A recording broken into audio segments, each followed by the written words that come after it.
we've got off to a great start already, right? Exploring some of your background, some of your passions, a bit more about you, how you've been supported so far, and certainly where your interest in starting up a business based upon your experience and your inner beliefs, right, has come from. So you're Lily Morgan, you're neurodiversity in sport.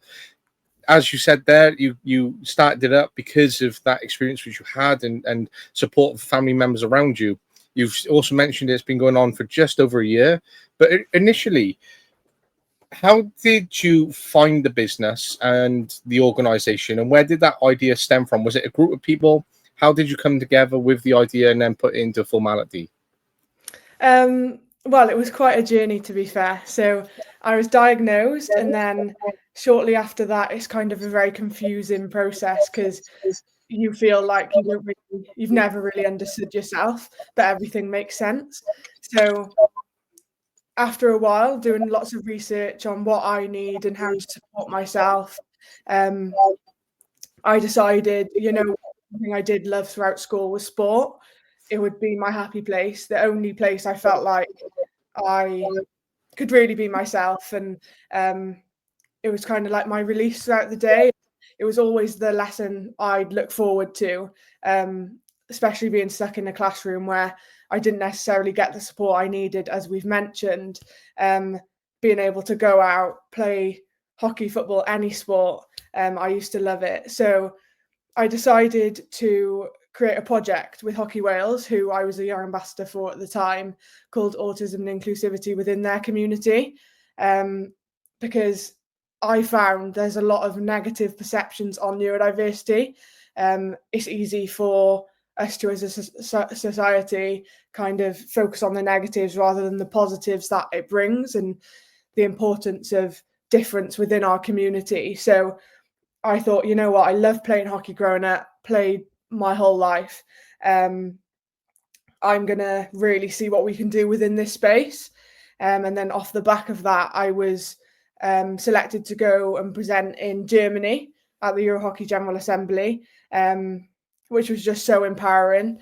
Spoke to loads of young people like myself who were passionate about different things, and coming back from that, I kind of thought to myself, you know what, there is so much value in this and what I've done so far within the hockey space. So how can I develop that further and support more young people like myself who don't necessarily feel they have anyone to relate to? So I thought, you know what, I'm going to dive right into it. Did loads and loads of research. Started with just advocating online, created social media pages, shared my experiences. A lot of young people nowadays are on social media, so it was the best form of outreach for myself. I wanted to make sure that my videos were getting out there and I was staying consistent with it. And then off the back of that, I began to create a website, taught myself everything. It was the longest process. And then finally launched my website in January 2024. And off the back of that, have delivered to over 100 sports and sporting organisations, sharing insights on neurodiversity, presented loads and been spreading so much awareness, and it's something I'm so passionate about. I also do a lot of one-to-one mentoring, so I go into schools and take an hour out of an individual's day and get them introduced into sport, whatever sport they enjoy or they're passionate about, and just give them that space to talk and have someone to relate to, as well as just group sessions also. So going in, taking out a group of students and delivering sport to them and just giving them that safe space that I always loved when in school. So yeah. Sounds incredible so far, and certainly that roller coaster from raising that awareness to building upon everything that you've done, from speaking in Germany, from your role as a young ambassador, working with Hockey Wales, to working across 100 sporting organisations, to one-to-one sessions, to group sessions, to online webinars. What a success that has been in the last year for you, and certainly building that, and already how that continues to give you the foundation to keep moving forward. And obviously now giving a discussion on a podcast such as this, and the more that we explore it and the more that you build it as well, the more interesting that it'll become in terms of that impact, in terms of that awareness. How many more individuals can you talk to and certainly work with and provide those experiences? How does the one-to-one look, and how does that develop over a period of time? How do the group sessions grow, and how does that grow beyond the schools and working within communities, other organizations, communities, advising businesses? There's so many different platforms which you can really explore because of these experiences here. And there's a lot to unpack in terms of what you said there, and that's really exciting for me as I get to hear more about it, and as well for you as you get to share about the organization and what you're doing as well. But just touching upon your role as a young ambassador for Hockey Wales and Sports Wales, you were able to volunteer, go out and give these talks. You were able to provide those ideas and input, as well as shape those programs. And obviously it's led to you going off to starting this organization, having contacts and other people that you can get engaged with, right? But how important has volunteering and being a young ambassador been for you, away from setting up the organization, just in terms of your own personal and professional growth and experience? Oh, it's been incredible. I think it's taught me skills that have stuck with me throughout. I think Young Ambassadors programs that Hockey Wales put on for the young people within their community and Sport Wales can just be so important, because as young individuals, we all have something that we're passionate about, and it kind of being so misunderstood, it allowed me to be in a space where I was with like-minded individuals who were passionate about sport and were similar to me, and it really allowed me to kind of learn new skills and develop personally, but also feel understood. I think that's the important thing, is having that opportunity to really explore and learn from other people, as well as what volunteering can do for you. Because again, it's where you've had that opportunity to go and speak abroad, how you've developed that confidence to go and speak in front of a crowd, and how you look at that communication, how you've planned that, how then that has transferred into your business, and then communicating with schools so you can get involved with them, and certainly looking to build up those partnerships and opportunities where you can work with those children and young people. But I think volunteering is so important, and if you can do it alongside university and do it alongside a job, it will help you in other ways. Because as much as your career might have developed and you might have been in that job for say 5, 6, 7 years, still volunteering will give you other platforms, networks. It will help open up other doors. It will give you contacts which previously you might not have had, and suddenly that's become a benefit to you, especially if you want to explore growing a business, or if you have a cause so important to you, right? But you went off to Cardiff Met University, and you're studying there, and you're doing this alongside university. Why did you choose to go to university, and was this part of your career planning? And do you have a vision of how you want your career to turn out? So for me, I think the university choice came off the back of loving. I did a module in performance analysis, so I'm currently studying a Bachelor of Science in Sports Performance Analysis at Cardiff Met, and it came off the back of doing this module in college and absolutely loving it. And I love what I do. I love analysis, so it's something I'm extremely passionate about. And from college to now, I didn't really have the business going at that point, so it was only within the first year of my university experience I started building the website and the business. So I was already studying at that point, and it is something I'm really passionate about, analysis, and it's something I want to do. However, my view on it is I'd really like to pursue neurodiversity in sport further. So although I'm getting this degree in something I'm so passionate about, and it might be something I want to go back into in the future, for me, I want to see where neurodiversity in sport can go.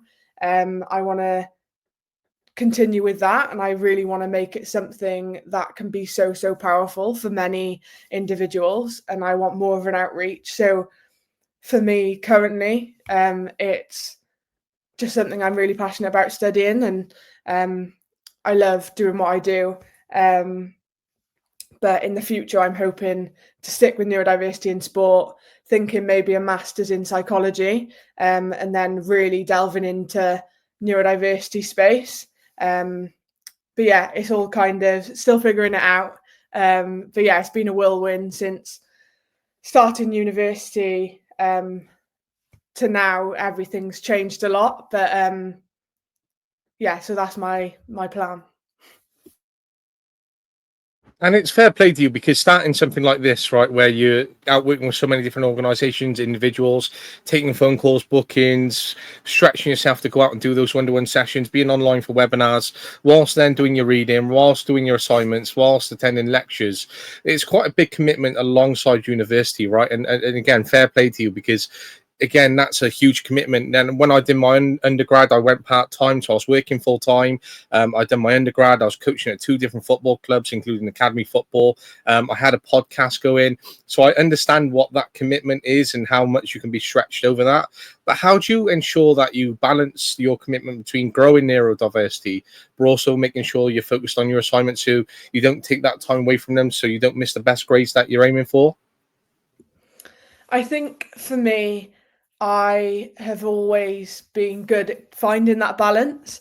Now, I have extremely good hyper focus. So, assignments wise, I'm usually pretty good with them. But I think the main thing is just ensuring you're organized, keeping a list of things I need to get done and getting them done, and kind of balancing my priorities so that I am giving energy to everything I want to give energy to. If I've got an assignment due, that may take priority, but ensuring that I've got videos ready to go out, and communications wise, I'm on top of my admin. So I think it all comes down to that organization, because it is really difficult, especially when you've got a million and one things going on at the same time.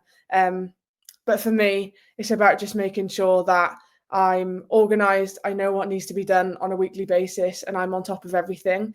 And it was not easy at first. I think it takes a lot of time to develop the organization skills you need to manage so many different things.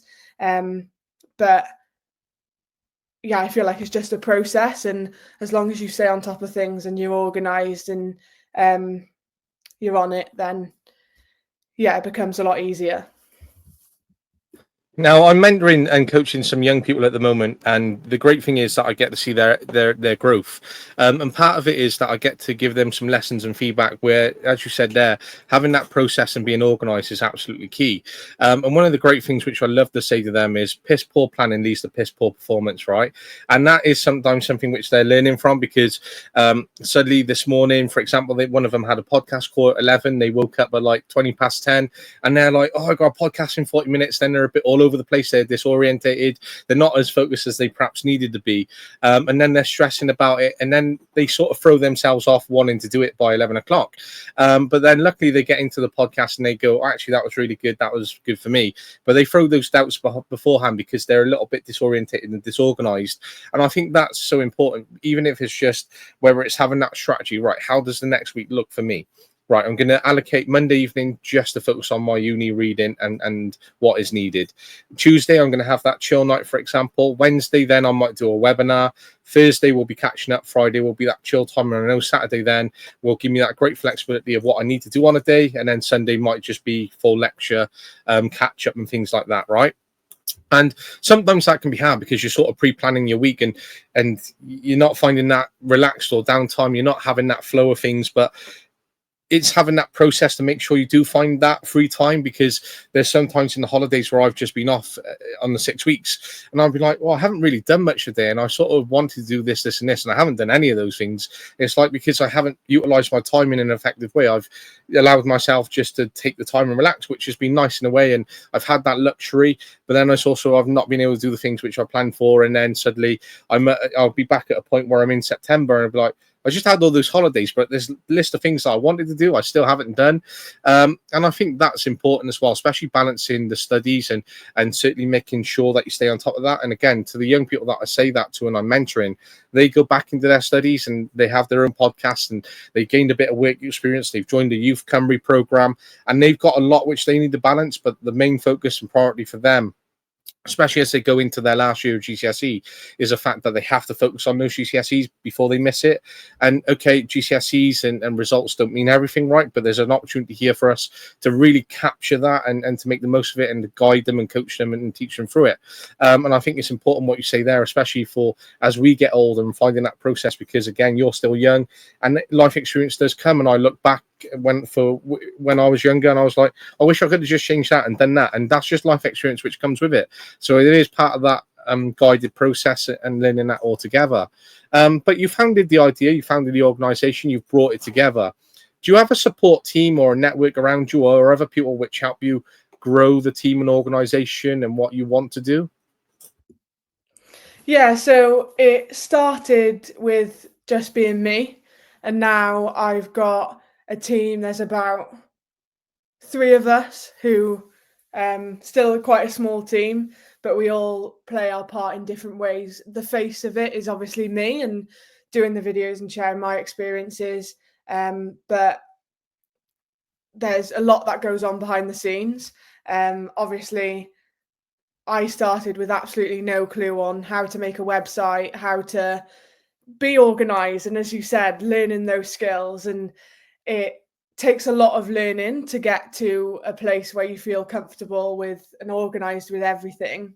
But yeah, I've got such a supportive family. So at first they were amazing, so supportive in everything I do and supporting me with little admin bits. I used to struggle staying on top of like emails because I would get loads and loads of emails and it would just be so overwhelming I couldn't. So just little things like that seem quite simple can become quite hard for a neurodiverse individual. So having family around you to support you at first, especially for me, was just exactly what I needed. And now I'm up and running with things. Of course, I do the bulk of the admin and the work myself, but I have others who help me deliver for me, and it kind of spreads out. That allows more balance as well. But no, yeah, and having individuals around you who are passionate about the same thing you are and want to provide that value is so important.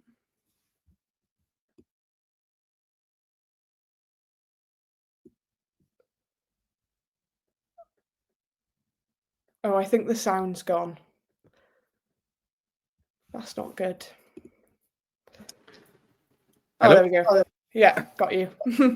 No worries. And I think there, as you say there, bringing a group of people together who are passionate about the same thing will certainly help your culture, especially as you want to grow neurodiversity in sport and how you want to explore that. Because unless you get those values, unless you get those people, unless you get the culture right from the start, then you're trying to almost rectify some of the issues you've created in not having the values and structure in place to do that. So the more that they can channel their ambitions into that culture, the more you'll be able to engage the other organization and individuals, especially with the vision that you have leading it and running it from the front. Yeah, definitely. I think having the right people around you who are extremely passionate in providing that value is so important. And for me, having few of the right people is so much more important than having too many people and the real value and aim of it getting lost. I want the value that neurodiversity in sport brings to be so high for everyone we interact with. And so it's just so important to have those people who love what they do and are passionate and just want to provide that value. Absolutely, I completely agree, and I think it's important to have that. And again, having the right people rather than too many people is certainly a strategy which you can have to evolve and how you get that further. Because if you have that strategy and go, right, I'm going to look at for specific people who are going to contribute to this and what are their values, then actually how can I allocate them responsibility and grow it? And then how is that vision looking across the board? And how does the culture look? How do we come together? How do we collaborate and bring those ideas together? And then you can sort of grow it over a period of time, depending on what you want to look for and how many opportunities you have from there, right? And you talked about having that roller coaster and starting that business, but when you've grown it over the last year and you've got these ideas now, you're working with other organizations, do you do any market research to compare yourself to other organizations who might be offering something similar? Or do you look at and go, actually, there isn't many organizations at all, this is why we're doing it? Or do you do any research in that sense? Or is it focus entirely on what you're doing, explore what happens, and then if another organization in the sector comes along, then you see how you can work with them? Yeah, definitely. I think there's little information out there. So for me, although I do my research when it comes to learning about all things neurodiversity and in that space and developing my knowledge, I have always not to compare, and I prefer to collaborate. So like, um, there's really not that much out there, but collaborating with organisations like Mind, like National Autistic Society, and working together, I think is so important, especially in this space where new information is rising and it's being talked about a lot more. How can we work together and really help develop each other? I think has always been my main aim. Absolutely. I think that's important because as much as you got your own organization and you could have done all your market research, then jumped straight into it, on the back of a lot of work, you have jumped straight into it. And sometimes there can be over planning, which can take away from that emotion, that passion, that energy to drive it, and then you're learning from it within that experience. So there can be strategy where you set it up and put that bit of time into it, but then there's also strategy where you're like, right, let's start this and learn from it in the process, and then we'll evolve more of a focus strategy for the business as we evolve. But rather than competing, again, as you say there, I think partnership, working in collaboration is so important, and that's something which I learned from one of my first jobs when I started, is the importance of partnership working. Now I've gone into more of the education route, and there is a lot of partnership working, but there isn't enough of it. And I think because of those who are very systematic and those who have only ever explored just working in education and not really knowing how to grow organizations and stemming from a teacher into a senior leader and then a manager, they don't really have that skills. They've never really seen that. Whereas me, I've come from a very wide background where I've had that community experience where I've been able to help out charities and work there, and I've sat at my own grassroots club and looking at our sustainability and how does sustainability look. Well, we do that with partners who might be able to help us, and then certainly that works hand in hand then, and I think that's important, is that collaboration, which is really important. So you can have those organizations, you can have that social engagement, you can go in and give those talks, and suddenly you're promoting your brand and your organization because you've just been able to get that talk, and then so you through a door and someone recommends you to someone else, and then you might have some paid work from that, and then that's how the business can grow and grow and grow through collaborations and certainly getting out there. But with working with those different 100 different sport organizations and going into schools offering one-to-one mentoring and doing those group work, how did you get those relationships? How did you get those leads? How did you get into the schools and working with those organizations? So for me, it took a lot of outreach when it comes to, first of all, I started with working with individuals within the hockey club, and then off the back of that, giving them leaflets, business cards, and them taking them into their schools and kind of getting contact that way, as well as emailing, sharing on social media, and really just trying to get that outreach. I think when you first start, you have to be so consistent with doing videos and sending out communications. And for me, I would always send monthly emails with kind of a newsletter and what we were offering, send it to schools within Cardiff local area. So it's kind of just for me being building that foundation, and just being persistent with it and really trying to highlight the value that we bring. But yeah, it's a long process, but it's so valuable when you get into schools and you work with the individuals and you see the impact that you're having. And what you've done now, outreach is the most important thing, and just reaching out to people, and whether it's just a conversation and just seeing where it goes. The same way that me and you have come together today to do this, it's just having that outreach to go, right, do you fancy doing this? And it can be a straight up no, and sometimes it can be a great thing where we get together and explore something like this. And as for me, one of the things that I've learned from a university lecturer is always have business cards on you, hand them out at every social event, go out and network with people, just have that discussion. And when you generate those leads, then it will lead to other doors opening. So you've worked in one school, they've got good feedback, then you're able to utilize that as a bit of a case study. Then you're able to go to another school and present what you've done and what that impact has been.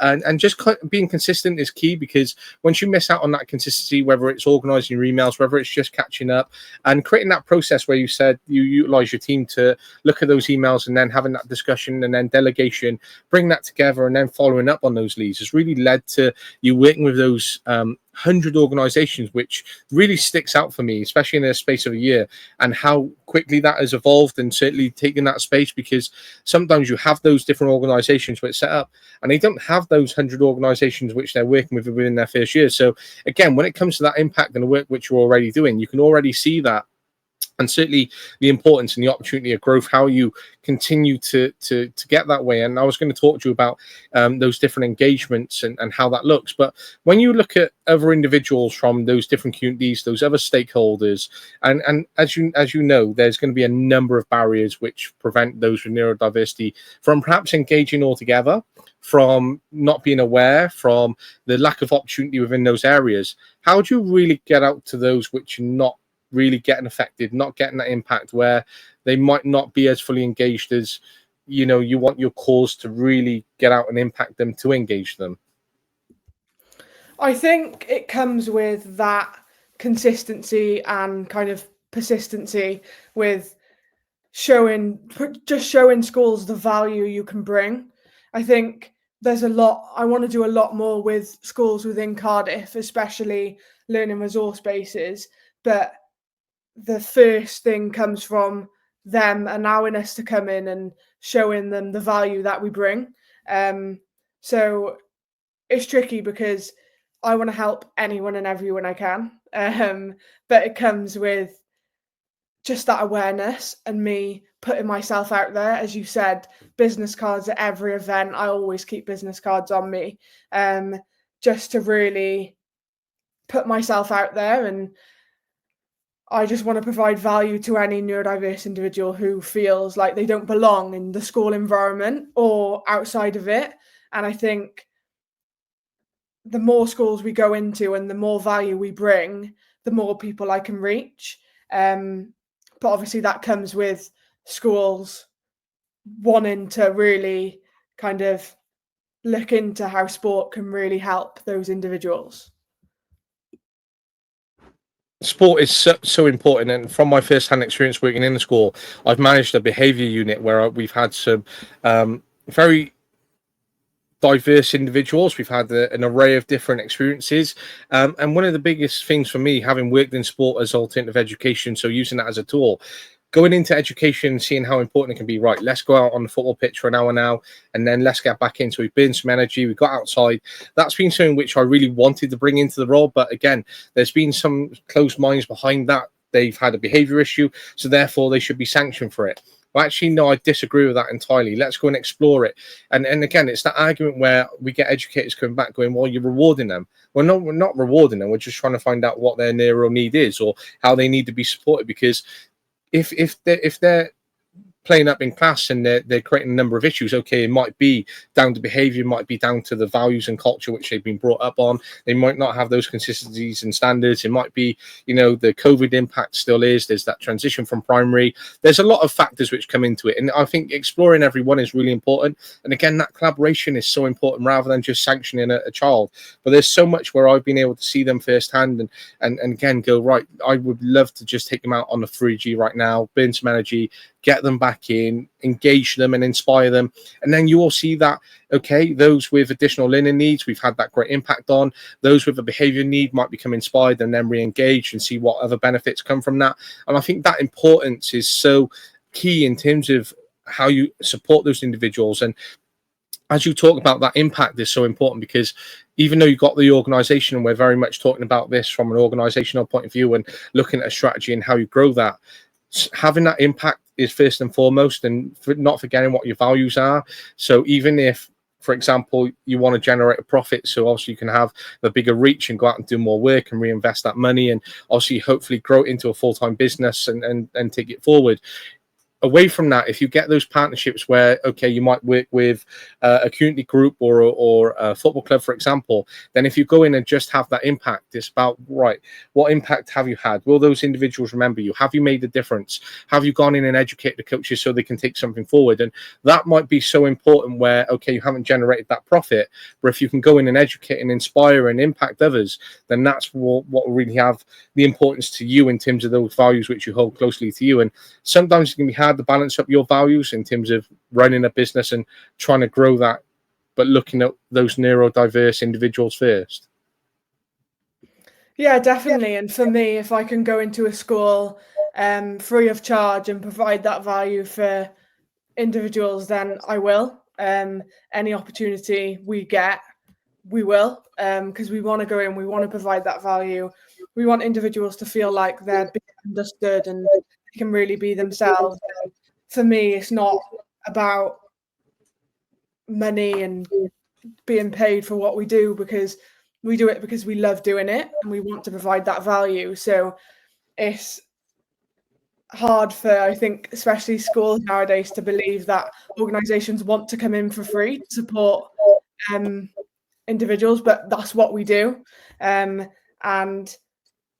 we love doing it. So it's more for us about, right, how can we get that outreach to provide that value to every single individual we possibly can?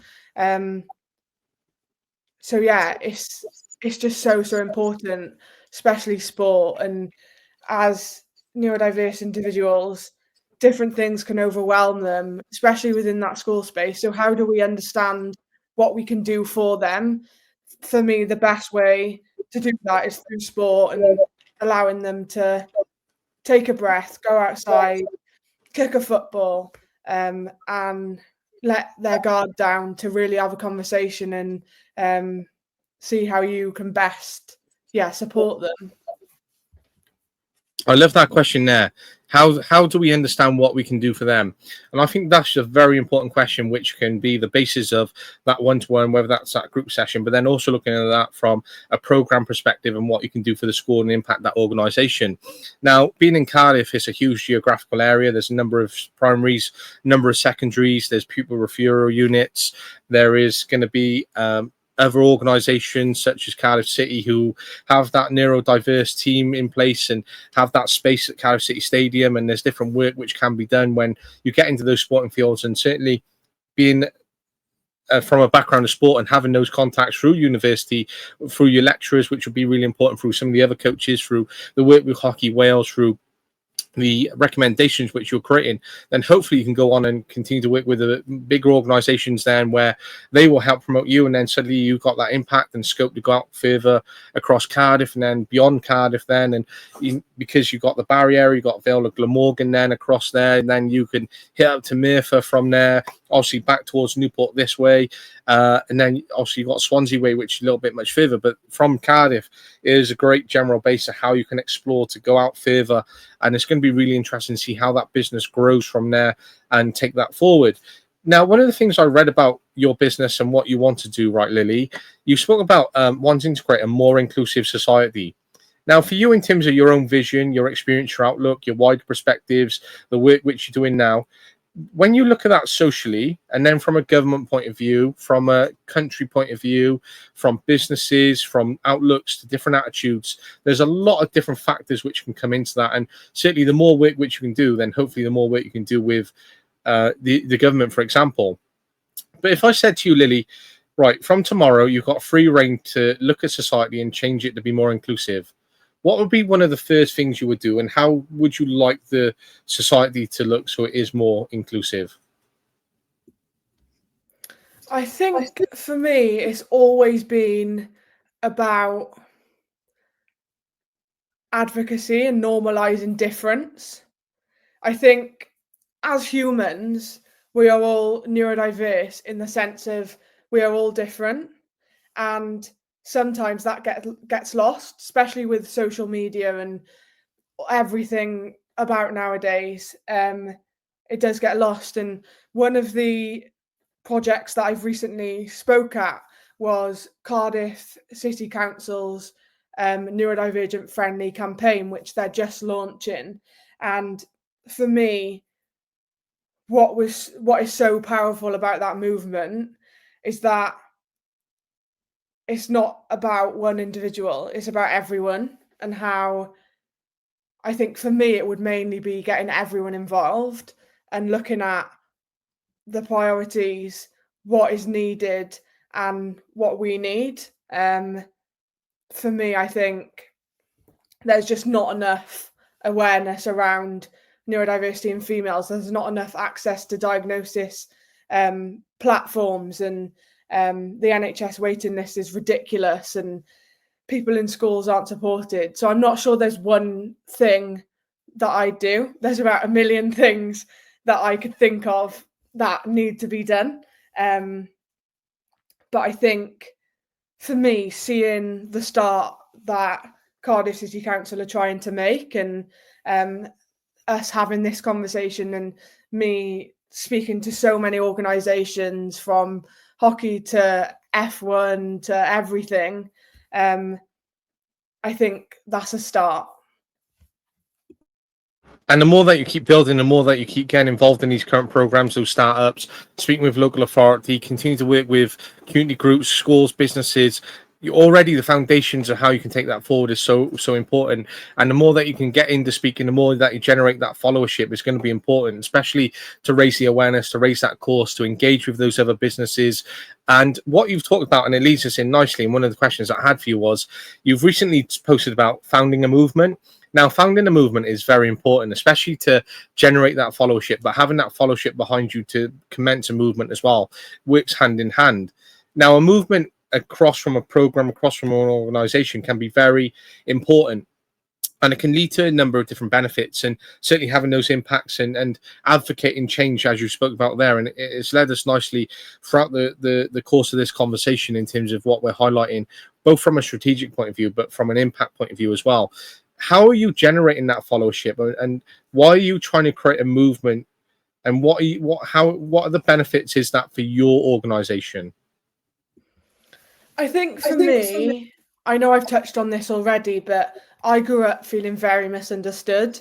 I didn't understand myself in school, and I was surrounded by individuals who were different to me, and it can just be such a confusing process growing up. I used to always struggle academically with reading, writing, and all that. So for me, when I say I want to create a movement, I want to create change. I want there to be support for every individual. I don't want anyone to go under the radar and have to go through school without support. I want there to be environments for neurodiverse individuals to get involved in sport and not be limited in school if they're having a bad day. But for me, it's mainly been about the consistency of sharing my experiences and really advocating for those around me at any opportunity I can. And if it's not about the benefit for myself, it's more about the benefit and value it can bring to so many individuals. And with children using social media and growing up in a world of social media, it's how I use my platforms to really get people on board, and as a community bring people together because of difference, and really allow people to understand the positives that being neurodiverse can bring. And you might think differently to the next person, but the value that brings is incredible. So just because you may need more support in one area than the next person doesn't mean you're any less than the next person. So I think the main thing with the movement is just about the importance of that difference, and how do we value that? How do we use that to our advantage within society? And how do we work together to create the safe spaces for neurodiverse individuals? within our communities. The importance of that difference for a movement in the society and for individuals.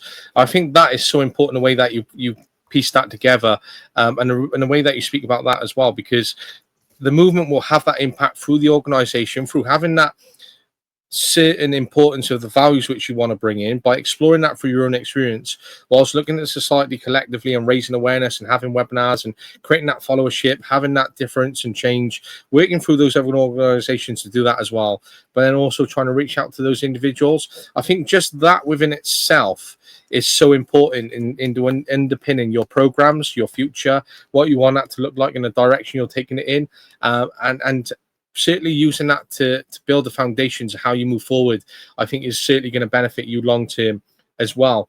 Now, just to touch upon you speaking in front of crowds and something which I saw upon where you had that conversation to start that movement. There's a great picture of you on your LinkedIn page for neurodiversity in sport, right, which I love. And talking about autism and inclusivity within Hockey Wales community, I think from just seeing that photo and the team doing that and being able to really start generating that followership and that engagement across your socials. Now, how did you develop that confidence to go and speak in front of such large crowds? And is there any tips that you would give on creating a speech, or whether you're delivering in front of so many people? I think for me, going to Germany and delivering that project, 5 of us were then selected to go and present in front of the General Assembly of the national governing body, their kind of CEOs, and present in front of them, which was over 140 people. So for me, I just got a diagnosis. I was very, very shy to myself, figuring things out. And then I was put in a situation where I had to present something in front of so many people, and it can just be so daunting. I was really thrown into that. And so I was basically shaken the whole time, because it was quite a daunting experience. However, it just allowed me to realize, you know what, I can do this. Like, I can speak up and deliver what I'm passionate about. I can share my story. And it was that moment that really, really inspired me to be like, you know what, this is who I am, and I could not be prouder of that. So the empowerment that gave me was just incredible. But I think the main things for me, and coming off the back of Germany and starting webinars, talking to different people, I used to just really struggle. As autistic individuals, we struggle with communication, right? So I used to really struggle just having conversations with people I didn't know, and feeling comfortable within spaces. But it comes with having confidence in who you are. And I think when you're so passionate about something, it somewhat comes naturally. But I guess my main tip is to be proud of yourself and who you are, and that you're in this situation for a reason. And speak up, because your story deserves to be heard. And the more people we have coming out with their journey as neurodiverse individuals and their story, the better, because it's spreading more awareness, and it's so important for so many individuals going through school and not feeling like they really belong. I think that's important. It's about speaking up and certainly sharing those stories, which are so important, because otherwise there'll be so many young individuals like yourself who might go through secondary school, and then if they hadn't spoken up, they might not be recognized for those things. But also later on in life, and just having that confidence. And sometimes it can be hard just to go out and go, oh, I have to speak about this, or should I go and challenge those in front of me? And sometimes we have to challenge the narrative to try and be heard. And it's also about speaking up as well, because sometimes that can be shut down, and it can take a lot of confidence to go and off and do that. But I think just going out and just doing it and seeing what happens, what's the worst thing that can really happen, unless you're really aggressive with it, right, and take it really severe, then other than that, you know, people will just say no or shut you down, and you move on. But you can continue to fight it and raise awareness, and then look at other organizations, and then there's other ways you can do that, hence where movements will come into play, hence where followership, hence where support from other individuals will come from to do that for you, hence where speaking to politicians and stuff will really have that impact as well. You're still young yourself. You're still exploring in terms of university and growing the business and looking at the future and touching upon what you want to do in your masters. But do you have any advice for any young person starting out in their career and what they'd like to do? For me, it's be proud of who you are, and always advocate for yourself in whatever and any situation. Something I've found is people struggle to kind of ask for support and that initial step when entering a new space. So I think, yeah, just for me, it's be proud of who you are, do something that you are passionate about, and yeah, just be true to yourself and advocate for yourself, because every individual deserves to be heard and every individual deserves to be supported. So don't feel like you're ever asking too much, because you deserve the support that you need. Fantastic advice, and something which is so important, and being proud of yourself and advocating for yourself is so important, and something which I completely agree with you there. Now, one of my last questions for you there, Lily, right?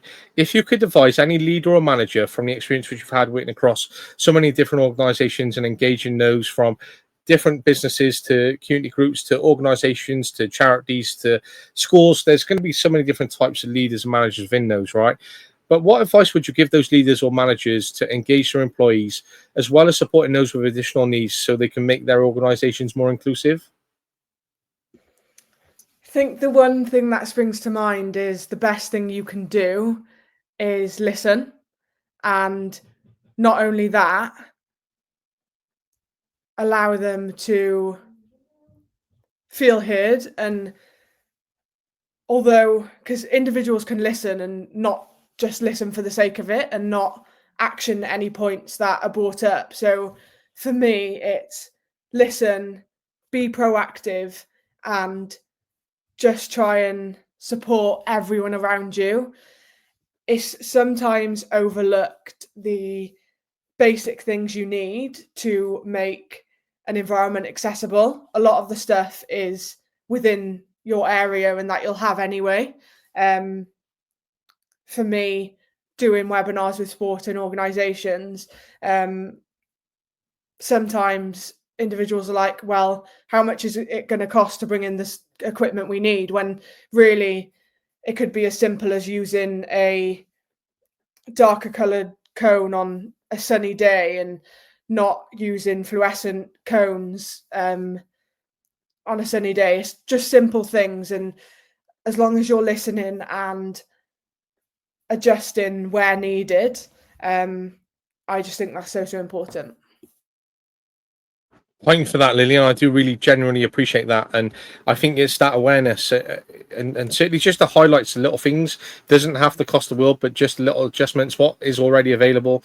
Can you use what tweaks in your communication can come into play? How can a little bit more thinking and again collaboration be important in terms of engaging and supporting those to create a more inclusive organization? For me, I'm all about collaboration. I'm all about having an open door policy. I'm all about having those conversations and not having a system where we have to have people queuing up, or they have to book in for a conversation, or they have to speak to a line manager to get to you. I think it's just about going around and having those conversations, being more open, and just having a bit of personality and character to do that as well. And as you say, advocating that, and the more that you can do that within your own culture and your values, you'll be able to do that. Lily, how can other organizations and individuals find out more information about your services, including your online webinars, where to find them, whether there's costs associated, and what else you offer? So best place to go is neurodiversityinsport.com, where you'll be able to see a bit more about my story and where it all started for me. And you can book on to webinars. We usually put a monthly webinar on, so you can book on there, or you can email. And if you're part of a sporting organisation and you want to educate your coaches, whether you're just a sport club or you're an NGB, then you can email neurodiversityinsport@gmail.com. But as well as this, follow my social media pages, Neurodiversity in Sport, where I advocate, share my experience, and ensure that everyone feels like they have someone to relate to and that they belong, whilst also showing the importance of difference. Thank you so much, Lily. Genuine. And I just made a note of where I can find your webinars at, so I can certainly check them out. And I'll put the link up when this episode goes out on editing as well. But over the last 55 minutes or so, we've been able to explore your experience in school, how you've grown in terms of university, what your outlook for the future beyond university is, growing the organization, bringing a team together, the culture, the values, working with other organizations, public speaking, partnerships, sustainability, advocacy, engaging communities and those within further communities, outreach, what you do in terms of your services and offering that, how you've been able to grow the Young Ambassador Program and volunteering, balancing studying, and having the right people around you to support you, including your family. And there's been so much within that which we've really explored, and we've looked at it from a strategy point of view, but we've also been able to look at the growth of you as an individual and the growth of your organization with your future plans. So Lily, I really appreciate you being the first guest and agreeing to come on to the podcast. And it's been great to hear from you. And I'm really excited about what you're able to offer for the future. And I hope that you can continue to do what you want to do in the future. And again, I appreciate you so much for coming on. No, thank you so much for having me. Yeah, it's been a great conversation, as you've touched upon, and I hope this provides value to anyone listening. And yeah, thank you for the work you do and kind of wanting to spread that awareness around neurodiversity. Is so important, and I appreciate the platform to kind of speak up about my journey and spread that awareness even more.